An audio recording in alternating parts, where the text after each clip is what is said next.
computer.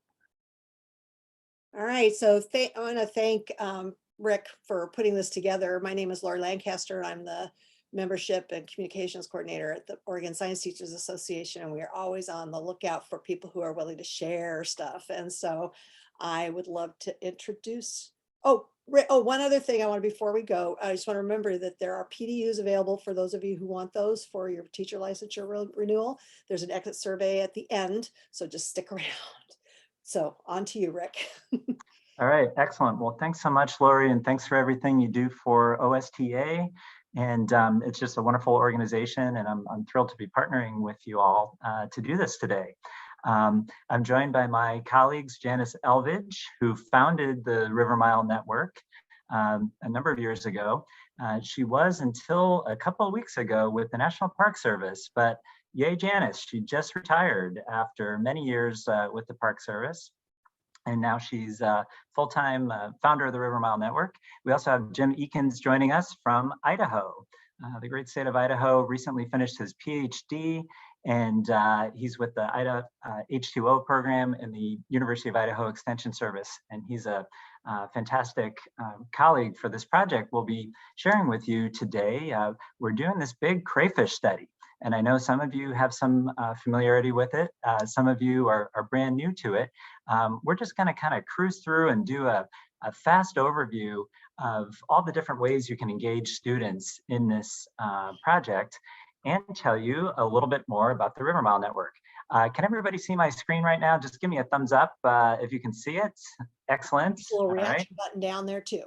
Oh, yes. And I assume, does everybody know how to use Zoom at this point? I'm assuming. Just let us know if you have any questions, but I think I'm going to skip the normal intro to Zoom that I would normally do. But at this point in the pandemic, I'm sort of feeling like we might be okay. We all got this. All right. So the River Mile Network was started by Janice when she was out at the Lake Roosevelt National Recreation Area. If you haven't been there, it's out in eastern, northern Washington, and it's the huge lake that was created when the Columbia River was dammed by the Grand Coulee Dam. And it's an enormous area. And Janice created this network to help connect all the different districts around the area. And since that time, it's actually spread around the Columbia River Basin, and we're even stretching beyond that now too. We've got a number of partners here. You can see some of them. We've got brand new partners out in Eastern Oregon, Grand Ronde Model Watershed. Carrie's joining us today. Siuslaw Watershed Council is another brand new partner. Amy's part of that out there teaching 7th grade.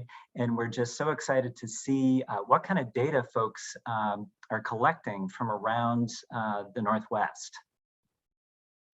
So we're doing this crayfish study, collecting data. Here's a student that's measuring crayfish. That's one of the activities you can do with your student. This is a measuring board, which we can provide to you, or you can make them yourself. It helps to line up the rostrum, that's the tip of the crayfish, with the front of the measuring board. You flatten out the crayfish and you can measure how long it is. This crayfish was being a little feisty and it didn't really want to be measured the whole thing. So we, after this picture was taken, had to do a little adjustment to move them up. But this is one of the main things you can do to go out, find crayfish, and share the data with the network. There's a curriculum that's free, provided by the grant we received from the EPA recently, and also from support from the National Park Service. We can provide a print copy of the guide if you'd like one as well. So you can let me know about that. We'll share our contact information later. And the lessons just go through the 5E model. Those of you who aren't familiar, the 5E model is engage is the first thing. So we try to have a lot of activities that will grab the kids' attention, get them thinking about different phenomena. And then just in case you're not familiar, the second E is explore. So there are a lot of different activities to do with the students. The third E is enrich, extend, and then we've got evaluate. And what E did I just forget? I'm talking too fast. This is a quick quiz. Somebody just shout it out. So we got engage, explore, Did enrich, you extend, explain? explain. Thank you. So of course with explain, it's nice to give the kids a chance to explore, and then we come back together and we talk about what these things mean, and explain it. But it's not just always the teacher explaining. And it is nice to engage them. So thank you for whoever just helped me out there. So one of the activities is a crayfish trivia you can do. You'll see that in the curriculum. We'll share a link to that in a little bit. Showing crayfish is a great way to grab the kids' attention. We have a scientific collection permit for Oregon and Washington. I know we have folks from Washington. Another one from Oregon, from Idaho, in case folks are from Idaho. And that will let you go out and collect native crayfish and bring them back to your classroom. There are also problem species out there, the invasives, which we don't want you to move them. We'll talk more about that in a bit. But if you can have some crayfish, it's really one of the best ways to grab the kids. Just having them brainstorm what they know about crayfish. They're a pretty interesting critter that some folks may have seen out there already. So have the kids think about where they live, their habitats, what they eat, what eats them, etc. And just going into what energy source supports life in these freshwater ecosystems. So the crayfish are a very close cousin of lobsters. Lobsters are the saltwater version of the crayfish. They tend to be larger in saltwater, but our freshwater crayfish are very important in the ecosystem. And it's of course powered by the producers out there, the plants, but then the producers are going to feed the consumers, such as some insect larvae here. These are a little version of mosquito larvae here. And then they can feed other consumers. So I'm showing you this as an example of a presentation that's part of the curriculum. You can find those on the website as well. And this is available to share with your students. So now we're going up through different layers of consumer here. And then the crayfish can really tie together all the different parts of the ecosystem. They do eat producers. They primarily eat detritus. So that's the plant and animal matter that falls to the bottom. They're down there generally at the bottom of the stream or the lake. And they're recycling these nutrients through the ecosystem, eating shredded leaves, a fish that's died, etc. Detritus, in case you want an easy way to remember it, a student came up with, it's kind of like, dude, try this, because they will eat just about anything. And for that reason, they are just critical to the ecosystem, recycling those nutrients, keeping the water clean. And here's a diagram of a freshwater ecosystem. That's one of the activities you can do with this curriculum. It also works with any ecosystem. Just try to have the students create a visual model showing that flow of energy through the ecosystem, some of the consumers, and how it all flows. Some of the plants that are really important out there are algae. That's probably the most important food source in many freshwater ecosystems, but there are lots of other plants out there too. Your beautiful yellow water lilies, your water shields, coontails, duckweed, the tiny little leaves that if you're like me and you like to go out swimming, they will get stuck to you and they're kind of annoying, but ducks love to eat them, and lots of other organisms. American waterweed, these are some of the other species out there. Trout, of course, and even terrestrial animals like raccoons and river otters all love to eat crayfish.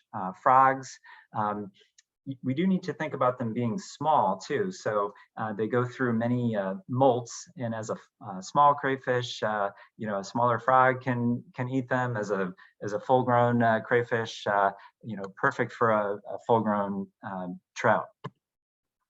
But it turns out birds love to eat them too. Here's a few of those. notice the ones eating crayfish here. Little blue heron, we don't usually see those in the Northwest, but I love that picture of them eating the crayfish. But even ducks too. It turns out the ducks love to pull off the chillipeds, which are the legs of the crayfish. The large claws are the chile, and the whole leg is a chilliped. They'll swallow those, and then they'll swallow the rest of the crayfish whole. And what do crayfish eat? We talked about this here. Basically, the short answer is almost anything, dead or living, whatever they can get their chillipeds on. And what do crayfish and other animals need to live? This is another question you can engage your students with, have them brainstorm this. Of course, they need food, water, clean water, ideally, shelter, space, and oxygen. All these animals down there do need dissolved oxygen, and my colleague Jim Elkins is going to talk a little bit more about the water quality testing we can engage in as well. By the way, feel free to type questions. Lori put that in chat, and you can also interrupt me at any point too. I thought in the interest of time, I'm giving you just kind of a quick overview. I'm just going to keep moving unless you stop me. So if you turn on your camera, especially, I'll know to say, hey, John, you got any questions, or anybody else? Are we good? Should we keep moving? All right. I have a question. So you talked oxygen. What about stream temperature? Stream temperature also really important. If the water gets too warm, that can negatively impact a lot of these freshwater animals. And it's also important for dissolved oxygen. So as the water warms up, you can't dissolve as much oxygen. So if you go out, if you want to do water quality testing, Jim will talk about some ways to do that in a minute. That is one of the important measurements. We check the temperature. And, you know, when I was out in that heat wave last summer, we were actually staying along a river, and I was looking for crayfish, and I was finding a lot of dead ones. That's when it was like 117 degrees. We were up in Washington, and they were impacted. That's anecdotal evidence, but they did not like it when it got that warm. So great question. Temperature is critically important. This is one reason why it's great to have shade at the streams and lakes.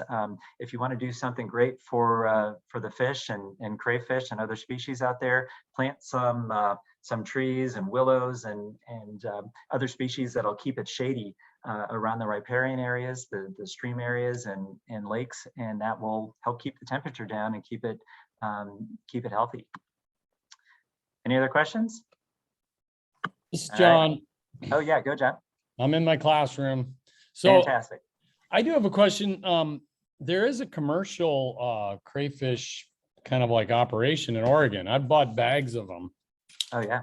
And so wondering, you know, is that, I mean, is it, you know, are there endangered species? Are there, you know, what's the status there? Yeah, it's a great question. I'm going to show you the different species you're likely to find in a moment. The native one is the signal crayfish. There's actually some indications that it may be more than one species now. And so your students have a chance to find some data supporting that idea. We're working with researchers that are investigating that question. The lead researcher is Eric Larson out at the University of Illinois. I'll show you picture of them in a minute. And so they're being investigated as being more than one species, but basically signal crayfish are the ones that you'll generally find in the store, caught by the commercial fishers. They are an important first food too. I learned recently from my colleague, right. Carrie Castleton-Lowe from the Grand Ron Model Watershed. They're working with the indigenous communities, and that was interesting to learn recently that this has been an important food since time immemorial. Our native crayfish can grow quite large. Generally, you'll see them about 5 inches, but they can grow. I've seen them 12 inches or more, and so that's a really nice bit of food there. And they are recycling these nutrients, and they can grow fairly fast depending on the time of year, if it's warm enough, if there's enough food and all that. And so yes, that's important. And if you find invasive species, I'll show you which to look for there. Those are even better to eat. What a great way to solve the problem. Yeah. Have a crayfish. Right cook-off. on, right on. All right. So some of the other activities you can do with your students are little mini research projects. So maybe you run through that quick presentation I just showed you and have them choose a species, or maybe there are other species that they like from freshwater ecosystems. It's great to take them outside and just get them exposed to things like cattails and have them ask some questions, hopefully, this inquiry-based learning approach, and then let them do a little research and report back to their colleagues, the other students, presenting in groups or to the whole class. This is a quick little project that was done during another workshop in a couple minutes. And so it's a fast thing, engage the kids, integrate a little bit of art, and then share out, so they're getting that presentation experience. If we had a little more time, I would ask you all to do some art and we'd have some fun with it. Maybe if you have some paper and a pen around and you want to get a little creative, you can do this while I keep going. But in the interest of time, I've got a little game at the end and stuff I want to do. I'm going to keep moving, but these are just a couple examples. The rainbow trout is from the curriculum. And ask the students to just look up, what kinds of habitats do these species prefer? What do they eat?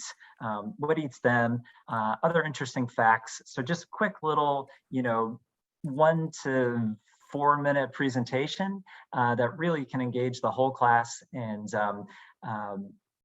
get a better understanding of these freshwater ecosystems. Then you can have them act out food chains. So they can take their species, they can play the role of the species, and they can, often how I'll do it is arrange the groups in a circle in the classroom, or it's even better if you can take them outside and you've got all the groups around. And now in the middle, or you can do this in front of the room, have the group send representatives of a species that will play the foundation of the ecosystem, something like a plant, maybe algae. Always encourage the students to choose at least one plant in a group if you have them do this in groups. Otherwise, you can get this kind of situation where you only have animals and the whole ecosystem will die. I've had that happen with a class before. So try to have a producer come down and then an organism that would eat that producer and then just build up this food chain. So that's a fun activity, especially if we're working with younger kids to get them playing. But I found even high school kids love to ham it up a little bit too. They can swoop in there as the osprey and polish off their friends, the fish. So that's fun. And then they can also just create a visual model too, just drawing on paper a food chain. Doing this as a web of life is great. This is a classic project learning tree activity. It's best if you go outside, but you can do it inside on days like today too, when it's rainy or snowy. And basically the kids just get in a circle. They play the role of their organism. Sometimes it's nice to do the presentations just kind of going around in a circle where they just kind of share their organism. And then you can play the role of the sun as the educator, and you can pass your energy as a yarn ball. Just hold the end of your yarn, toss it over to a student that can use your energy, a producer, and then have it go around in the circle. In the curriculum, you'll see there are lots of variations for how to do this game. I like to do it as a complete ecosystem. So if you get the yarn and you're a plant, you can think about, every way that you can interact with the other organisms. So you could pass it to an animal that would eat you, or you can pass it to an organism that would maybe feed you nutrients, like maybe there's bacteria or a worm or something that's there. And so thinking about all the different actions of ecosystem is a powerful activity. And then you can also, after you've created this web of life, as you pass the yarn around, now you'll have all these interconnections. The students can just tug a little bit on that yarn and they can kind of feel the strength of that diverse ecosystem. And then you can give them a couple scenarios like the temperature's warming up, because of climate change or whatever factor you want to throw out there. level of dissolved oxygen is going down in the water, and now some of the fish species are having trouble. So that trout that was in the web of life, they have to drop the yarn and take a step back. And then the students start to see that web of life that was quite strong with the biodiversity all of a sudden is looking kind of flimsy. And it's a very powerful activity and terrific way to teach that concept of biodiversity. You can have the students create visual models of the ecosystem. This is one on a poster that you can get for free if you'd like the poster, just showing how that energy is flowing through the ecosystem, including to the humans. This is another type of visual model. So showing a couple examples and then having students create this ecosystem visually is a great activity. They can label the organisms and also annotate them. So add some more information about how those organisms interact. There are nonfiction readings you can go through as well. You'll see those throughout the curriculum. This one is talking about crayfish and freshwater ecosystems, some activities for younger students, some ways to integrate math and data analysis you'll see in there. And that's just lesson 1. So it's designed to be very adaptable, and activities that'll work with students as young as 3rd grade. I've done the activities with all the way up through high school and college. Okay, any other questions so far? All right, I'm going to keep moving into crayfish adaptations. These are fascinating creatures. We're talking about their structures, the physical features that help them to survive, and the functions of those, as well as their very interesting behavioral adaptations. Starting with the life cycle. So crayfish are actually starting as eggs. They are attached to the bottom of the female. If you're out collecting data and you pick up a crayfish and flip it over and you see a bunch of eggs down there, we ask that you, especially if they're a native species, return them to the water as quickly as possible, because that's a lot of important cargo there. When the eggs hatch, they come out as tiny little crayfish. They're morphologically the same as the adults, just a lot smaller. And then they go through many molts. They will keep shedding their exoskeleton on average 13 times, depending on the species. And when they do this, if you have one in your classroom, it's pretty amazing when you show up one day and there's just that full exoskeleton sitting there from the crayfish, and then they'll proceed to devour the whole thing. They'll eat it within a couple days, and that's basically all they're eating, and they're getting all the calcium and other nutrients just right back in their system to grow a new exoskeleton, until eventually they're an adult. That happens, yes, recycling, Lori. That happens depending on the species and the variables out there, how warm it is, how much food.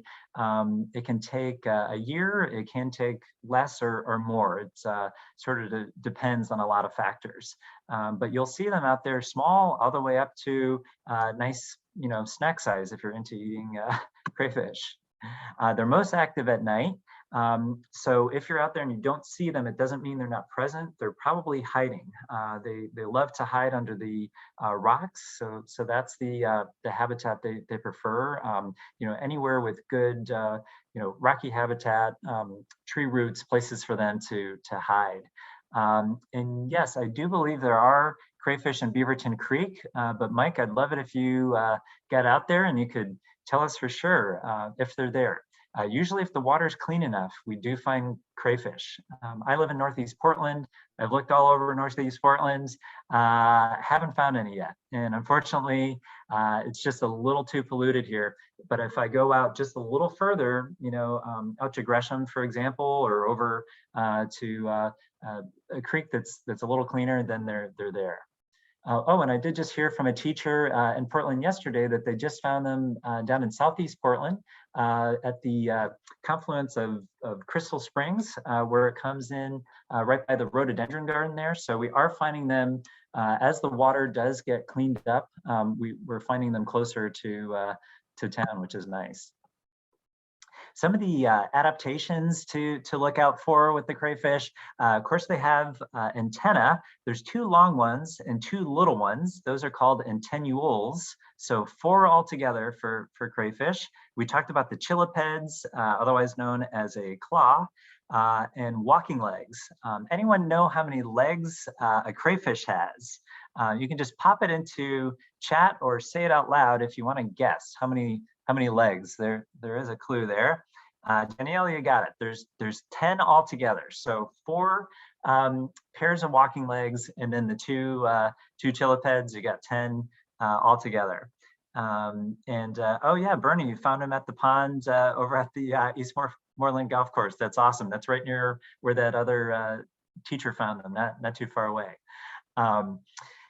So some other adaptations to look for. The main body of the crayfish, from the rostrum, which is up at the tip, down to where the tail starts, or the abdomen starts, is known as the cephalothorax. So the cephalopart part refers to the head, and the thorax part is the thorax, and they're fused together on a crayfish. Great adaptation that helps it be more protected up there. The complete top of the exoskeleton in that section is called the carapace. This is how you pick them up. When you're ready to go out and collect data, you come in from behind, pick them up by the carapace, and they can't reach around and grab you. It's a totally safe way to pick them up. Then you've got your abdomen. This is the best eating part if you want to try cooking them up. And then they're protected by these tergum plates that go down the top of the abdomen. Down on the bottom, there are little swimmerets, and this is how it will swim forward slowly with the swimmerets. But then the tail fan back here has the telson in the middle and the uropods on the side. And together, that tail fan is a really powerful tool for getting away from predators. All they have to do is swish their tail fan underneath them quickly with the strong abdomen, all full of muscle there, and they're out of there. If you come in from the front, they will be gone. You will not catch them. They're incredibly fast. All right, so a few other adaptations. There's that rostrum, this beak-like appendage that protects their eyes. Their eyes are on stalks. Great adaptation for looking around. They can almost see around their entire bodies. The cervical groove, you'll see that separates the cephalo from the thorax part. And then you'll see these maxilla. When you have this crayfish in your classroom, or if you see them out in the field, they're always moving the maxilla. And since you're smart educators, you probably figured out they're moving water past their gills. So that's why they're always moving. They need that oxygen flowing over their gills.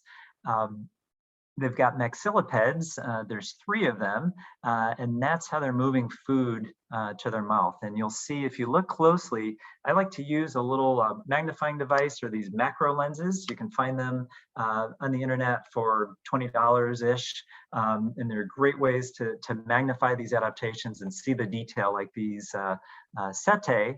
The scientists aren't exactly sure why they're there, but they think that it does help the crayfish sense their environment.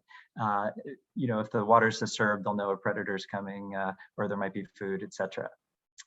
Some of the other activities, there are some diagrams I had fun making of the external anatomy of the crayfish. I like to give this to the student and let them just kind of suffer. Like, after you run through the presentation really quick, see what they remember. Give them a chance to really kind of pull it out of their brains. We know from the research that really helps them remember it a lot better.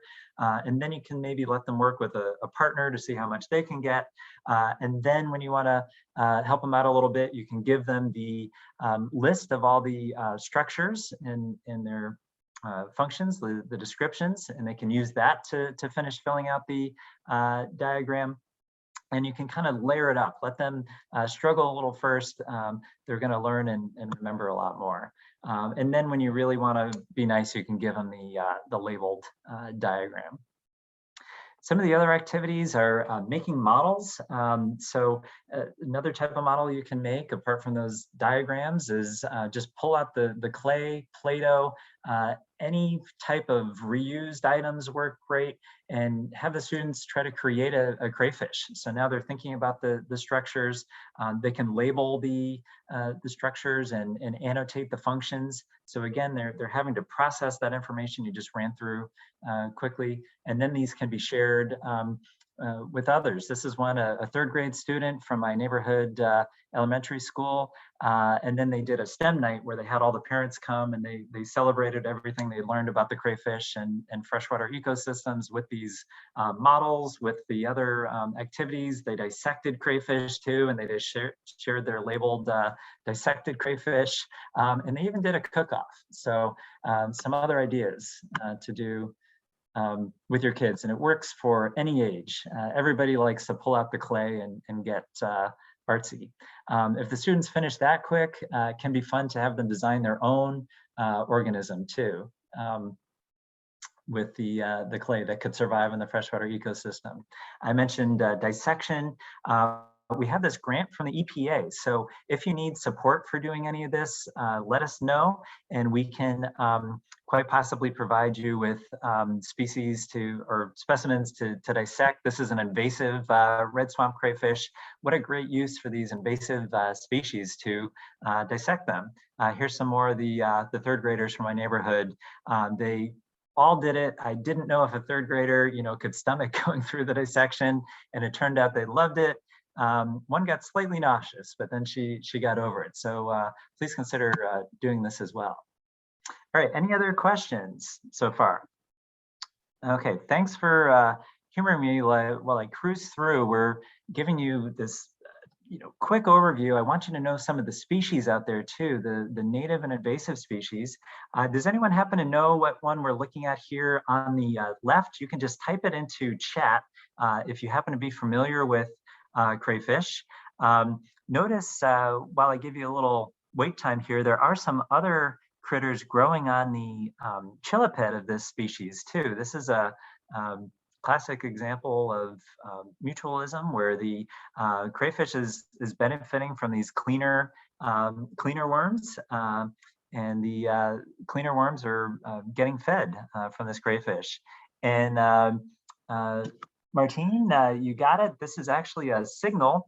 Good guess with the rusty too, Gretchen. We'll show you the rusty. They can look pretty similar, but this one is a native signal.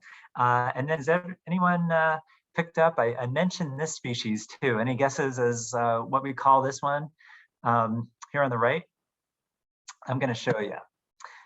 Let's keep going. You got it, Martine. That is a red swamp. So here's the signal crayfish. Notice that they've got smooth chillipeds.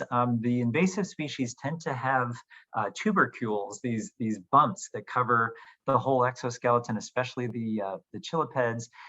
Notice that they've also got these lighter colored patches at the joint of the chile, that's the claw, and that's a surefire indicator, or not surefire, but almost certainly a native species. The juveniles, you don't always see that light colored patch, but the adults, almost always you'll see it either white, green, or bluish, and that's a great indicator. But just the smooth exoskeleton, this rostrum, after you've looked at a bunch of these, you'll notice that their rostrum has kind of 2 points that don't come together. Some of the species, they do come together, but the color is not always a good indicator. Here's another signal crayfish. Notice how much darker the brown is here, but they do have that lighter colored patch. Nice and smooth. And here's one more too. Notice how we've got a little greener patch there, and some other little specks of green around. But they can go anywhere from really dark brown up to lighter brown.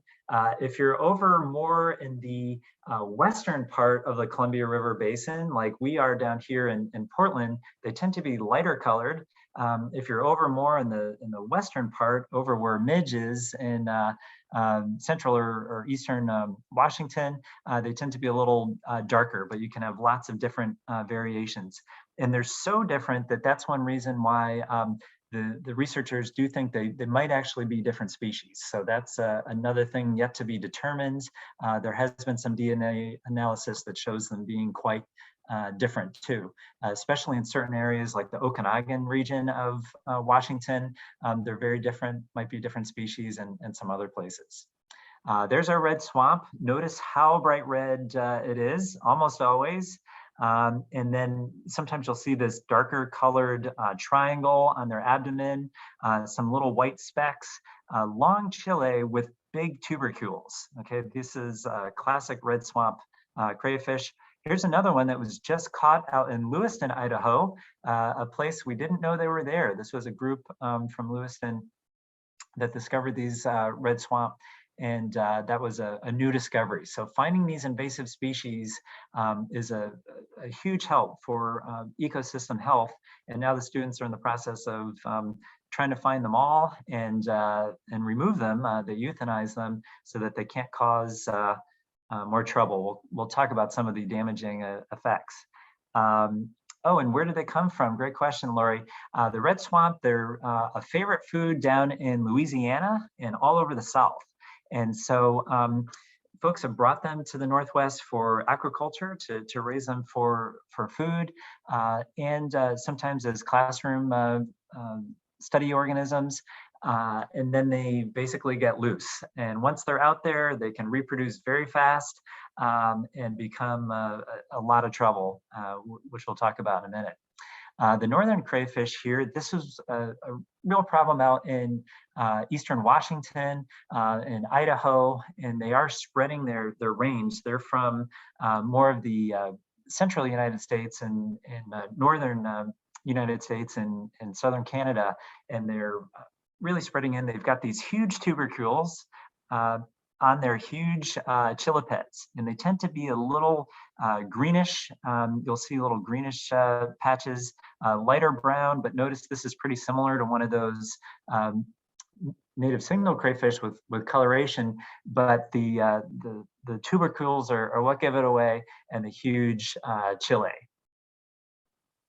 And there's the rusty crayfish Gretchen asked about. Notice this one has a very dark rusty colored patch down at the where the cephalothorax comes together with the abdomen especially, but the whole crayfish is a little bit more rusty colored.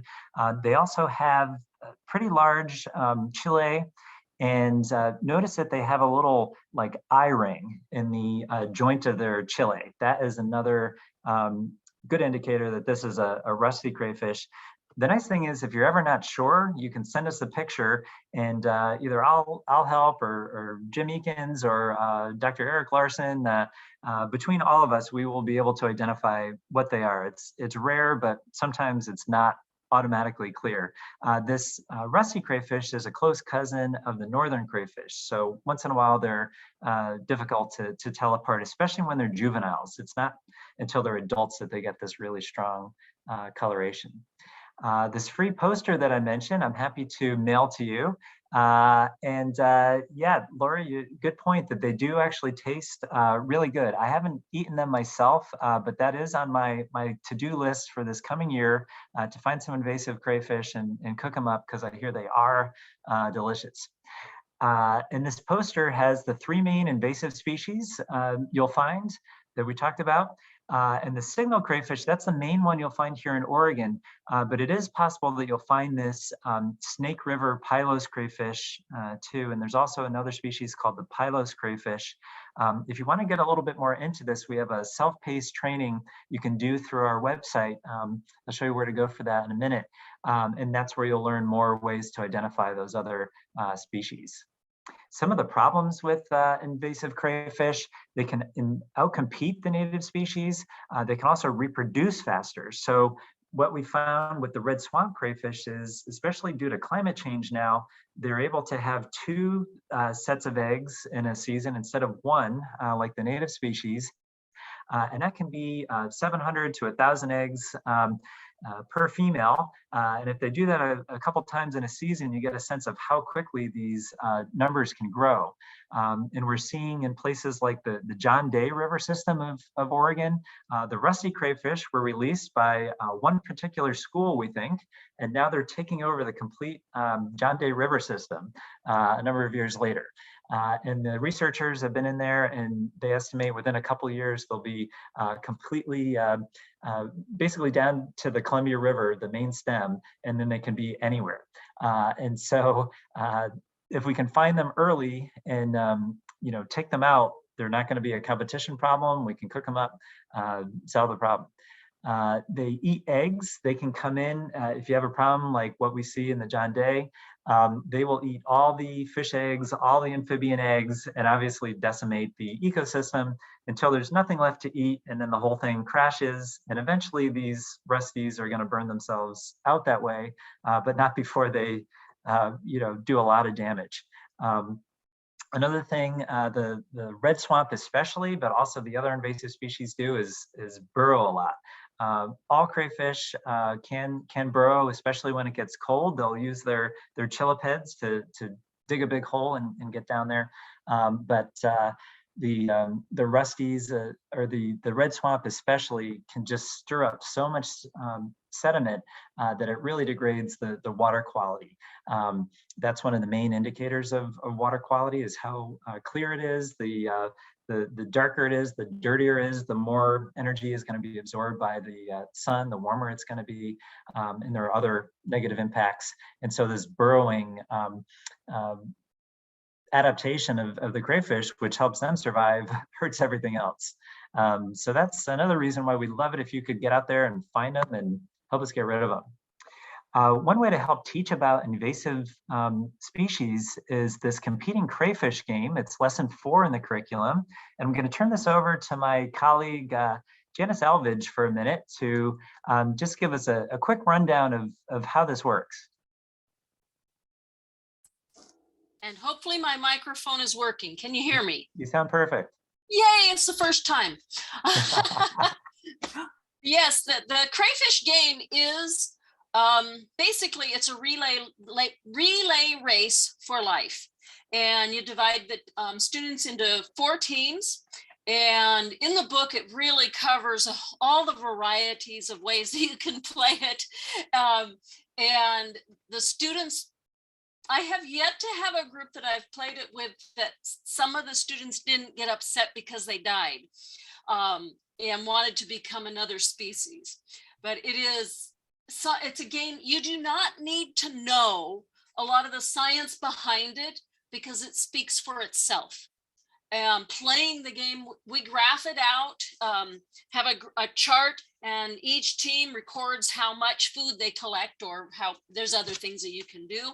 And really, it does speak for itself. I really enjoy doing this, and I have a number of students over the years. I have done this one for a long time. They're like, "Oh yeah, it's the game." So it's a wonderful one for looking at invasive species. I'll turn it back to you, Rick. Thanks so much, Janice. And we're going to keep moving. My PowerPoint really wants to move on to crayfish as an indicator species. So we're going to jump right into that. But I will mention we're doing a workshop next month, and it's totally free, supported by this grant from the EPA. So I encourage you all to join us. We'll go through the game in depth and go into a lot more depth and do a lot of activities together, which will be a lot of fun. So if we're wetting your whistle here for more, please come back for more. Now I'm going to turn it over to my colleague, Jim Elkins, and he's going to talk a little bit about the water quality testing that they do from his home base out in Idaho, but they do support water quality testing around the Northwest. So Jim, you want to take it away? Sure. Hey, everybody. It's really good to see everybody here tonight. Again, I'm Jim Elkins. I'm an extension faculty with the University of Idaho. I'm based in Coeur d'Alene, Idaho, way up north, but I run the Ida H2O program. I've grown it from a small northern Idaho citizen science water quality monitoring program to something that I could, people throughout the Columbia Basin are doing, basically. It's still mostly in Idaho, but we're expanding.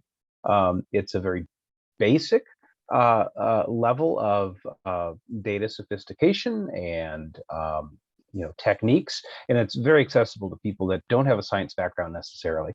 And so, great picture here. We've got students in a small stream up on Rathdrum Mountain. You can see they're measuring the width of the stream, the depth of the stream, and the one in the center there's got a transparency tube. So that's part of the physical chemical assessment. We do a habitat assessment, which is essentially the shape of the stream, the nature of the rocks in the bed and the banks of the stream, Woolman pebble count, some of you may be familiar, and then the kind of riparian or streamside vegetation, how much overhanging vegetation that there is.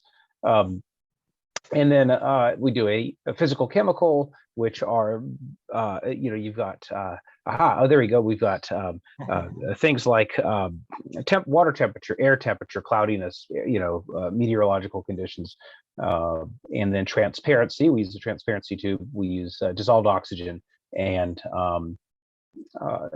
pH, such stuff like that. And then the biological assessment is the aquatic macroinvertebrates primarily. So we use a number of techniques. You could make your own or get a kick net or a seine net, a D net. You could just turn over rocks and slosh them around in a bin, and you can get an idea of kind of a presence-absence sampling of the different aquatic macroinvertebrates. And that's where the connection to the crayfish project just naturally happened, because we were already looking at aquatic macroinvertebrates. The bugs and the snails and the worms and the all the critters that live in the water. And crayfish, of course, are an aquatic macroinvertebrate, and so it makes a natural fit for us. And then we also have a standing water protocol. So if you do have a pond or a lake, we can do basic sampling on that. It's all field-based. There's no samples to mail in or bring in, and it's all using relatively simple technology. We use the dissolved oxygen ampules from Chemetrics, as opposed to, for instance, the probes and things like that. So it's all relatively easy to manage. And I work with a whole lot of organizations to help me manage the volunteers and the people. For instance, Idaho Master Naturalists, the Environmental Resource Center out of Ketchum. I'm going to be working with the Red Twig and the Grand Ronde Model Watershed to try to generate some interest in Ida H2O in the Grand Ronde area, and of course the Crayfish program. So the program basically consists of an online portion and then a field portion in the stream. And the online portion is about 2.5 to 3 hours of, it's video based. It's within the Canvas online learning platform, and you can do that as a self-paced kind of a thing. Like I say, there's 7 different modules, and you can go through those modules in your slippers on a Saturday morning or a Tuesday afternoon or whatever it may be. And then once you've done that, we'll arrange what I call a practicum, where we go into the stream and we practice. Everybody gets to practice every single one of the techniques, and I make sure that you're comfortable and confident in those techniques. Oh, and I see, yes, Oregon science teachers can get equipment needed for student research. That's great. And there is grant funding out there, and I'm happy to write letters of support. I'm happy to help jump on grant applications. I do a lot of that. Let's see, and so you can see those videos. There are links on this slide to where you can check out, if you just want to check out the videos on YouTube and not have to go in and register on the, in Canvas and all of that. You can, these videos are peer reviewed. They're actual official University of Idaho Extension publications. And so you can go just check those out. And if it piques your interest, go ahead and complete the practicum. What else? Any questions about that? That's great, Jim. I'll just do a shout out to your trainings too. I mean, these are nice that you can go through self-paced, but he does wonderful workshops. I've done the in-person ones and online. They're all great. And if you sign up on the River Mile website, you'll hear about those trainings. They're generally free, supported by our funding from the EPA and the National Park Service. And so just sign up through the River Mile. You're not doing any anytime soon, Jim, are you? No, the next practicum is going to be in May in Boise. And then there's another practicum in May in La Grande. And so those are the next two. Let me get those exact dates here. I've got them right here. That's Saturday, May 14th in Boise, and then Monday, May 16th in La Grande. Awesome. All right. Well, thanks, Jim. I dropped the links to the online training. You can do those anytime. And we are going to share this presentation with everyone who registered as a PDF as well as the recording. So you'll be able to refer back to this later. We did get a few other questions. I don't want to move on without mentioning that, yes, the invasive crayfish are a big problem for the salmon eggs and other important species out there. Once they grow to a problem, like in the John Day, we're finding densities of 20 crayfish per square meter. If you can even imagine that, how many crayfish there are, they can eat everything. And so, yeah, it's a big problem to keep an eye on. Of course, they're also food, so they're not all bad, but the negatives greatly outweigh the positives with the invasives. And then, oh yeah, Bernie, thank you so much for mentioning the DIAC grants. They're great for Oregon educators. They will fund the field-based equipment that you want. And we have a number of different funding sources. This EPA grant will support transportation for your students as well, and equipment. So let us know what you need. And there's a Oregon Forest Resources Institute. They also have field trip money. If you're doing anything that ties in with forest ecology, which in my opinion, this water quality stuff does really tie in with the health of the forest too, they will fund your field trips as well. So yes, let's keep in touch and we can help you tap into all these good supports.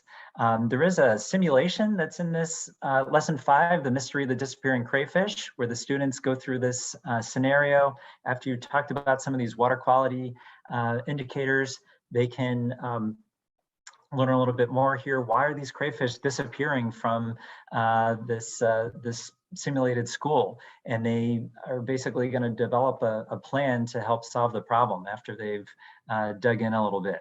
And they can create a plan that's a visual model, or it can be a written plan as well. You can give them either or both. They work together in a group to come up with strategies to help make the water healthier for the crayfish. So now let's get into some of the ways to collect reliable data out there. And we're running out of time, so I'm gonna just cruise through really fast and mention that the data is used by researchers like Dr. Eric Larson here, and it supports ongoing research around the Northwest. Basically, I've already mentioned this, why to participate. You can collect this data that's really useful for researchers at the university level, also the invasive species experts in the different states.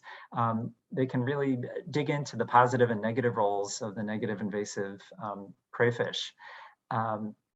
And they can improve the health of their watershed. So after you go through the workshop, if you come to the workshop next month, and we ask you to do this self-paced online training too, we'll add you to our scientific permit, which you can then have with you out in the field. We can get you some crayfish traps if you need crayfish traps. There's different types, but we usually use these torpedo-like traps with just openings on the ends. Very simple and effective. There is a plan that some students in the program out at the Oregon coast came up with to make one of these with a few waste baskets from the dollar store for $4. You can make one that looks almost just like it. So that's another option. Some other things we can help you with. Smartphones all have GPS. We want you to mark the location where you find these things. Jim Elkins makes some awesome measuring boards, which we can share with you, or you can make them there yourself. Just attach a ruler to a board with a little stopper on the ends. Canned cat food works great for bait. You just pop some holes in the can with a screwdriver or a nail and hammer, and leave it down there near the ends, and put it out like the day before or the next day, since they're nocturnal. If the crayfish are present, you'll often find them. They don't always work. They're in a shallow stream, they don't work quite as well. You might have to just get in there and start turning over rocks. But the trap is a great way to start. Some of the other things you might need are here. We'll go into this a little bit more during the workshop if you want to join us for that. We have the data collection forms online. You'll see them at the rivermile.org. We have paper versions too. If you're not sure you'll have internet out there, you can put it in on paper and then submit it.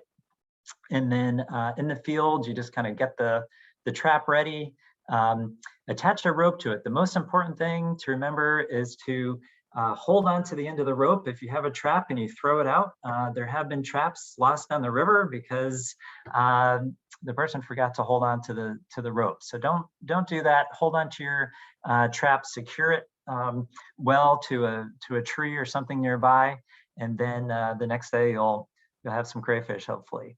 You don't always have to do it a full day, but to get the best results, we recommend 24 hours to leave a trap out. And then you're just going to record things like the date you found it. You can go more advanced. So we have a very simple form where you just record the length, the species, if it's male or female.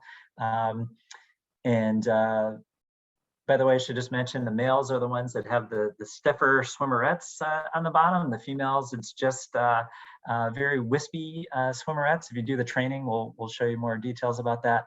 But you can go more in depth and look at these water quality variables too. And that's the long form that's on the website if you want to go more in depth. We'll go into more detail about this during the training. I don't think you need more right now. But there's some other activities you can use too. This Jamboard activity where the students can measure some crayfish and try to identify the different species. We'll do this during the workshop next month too.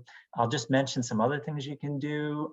After the students have been doing the crayfish study, they can engineer a better crayfish trap. So these are some students that were working on that just with reused items, and they can learn the whole design thinking process. We worked with an expert on this, and it's a really fun lesson. We're doing more with ArcGIS online, so that's how our data is collected. And soon we'll have more robust lessons. The lesson plan in the curriculum right now just kind of goes over the basics of ArcGIS online, but soon we'll have more for that. So please sign up at therivermile.org and you'll hear about it when it's ready. And then please, please, please encourage your students to present. If you're out there, you collect data, share that with the community. These are really powerful stories the kids can share, especially if you're out there and you do find a new discovery of invasive species, for instance, like we just found in Lewiston, or the kids at the coast found red swamp crayfish out there too. They didn't know they were there. You know, things like that are really powerful, but just talking about what's happening in your nearby, you know, freshwater ecosystems and watersheds, that's also very important stories to tell. And we'd love to see some pictures and be able to share that with the network. There's that self-paced training. If you go to the River Mile community, you'll see that there on the website. That's where we'll step you through. Dr. Eric Larson will tell you everything you want to know about crayfish in the Northwest. We've got helpful tips for collection. There's the training, and then you'll get a certificate at the end. If you send your certificate to me, we'll add you to the scientific collection permit. So we do have these subawards now. We have the support for substitutes, buses, mileage reimbursement. When you get $100,000 from the EPA, you can do a lot. So please just tell us what you need, and we will try to make it happen. All right, so thanks so much for your attention. I apologize for the speed, but we hopefully gave you a good overview. Are there more questions that I missed? Have the students shared by entering the international? Oh yeah, that's a great idea, Michael. Have them enter the Science and Engineering Fair. Yeah, terrific idea. Yeah, they also are going to be presenting. Jim, did you want to do a shout out for the next community gathering? Yeah, as a matter of fact, that community gathering is coming up in which day was that? The 23rd, February 23rd. 23rd. We'll have a registration set soon. Right now, just save the date. Yeah, and we'll be talking. It's a speaker series that the River Mile puts on, and in this case, it's going to be about some of the interesting kind of crayfish discoveries that regular people, including some Lewiston High School students, they found an invasive species for the first time in Idaho history. Nobody with any PhDs or fancy letters by their names. It was high school kids working with a high school teacher there who found these crayfish. So that's pretty cool. And a couple other bits of news. Yeah, so they'll be presenting. We'll have some other presentations from around the network, and they're just great ways to network. At the workshop, you'll get to meet your colleagues from around the eco region. I didn't want to take the time during this, but generally we do have plenty of time to share ideas and collaborate. That's kind of the main purpose of the network, is to get connected and be able to support each other with getting students out, learning in our nearby freshwater ecosystems, and just engaging students in the real world. Hey, Rick. Yeah. Really quick, somebody asked, they came in just a little bit late, and they asked if they could access these lessons from somehow. May I add your Engaging Every Student link to those? I'm just going to drop a direct link to the curriculum on the River Mile website. This will take you right there. You can also please email me if I can do anything at all to help. I'm the co-project manager with Janice Elvidge of the Crayfish study, and I really love helping to get folks out doing this work. I've been in education almost 30 years, and this is what I found just works the best. Get them out there, let them ask some questions, and watch the magic happen. Well, thank you so much, Rick, and Jim and Janice too. Thank you for joining us. And so I'm going to stop the recording.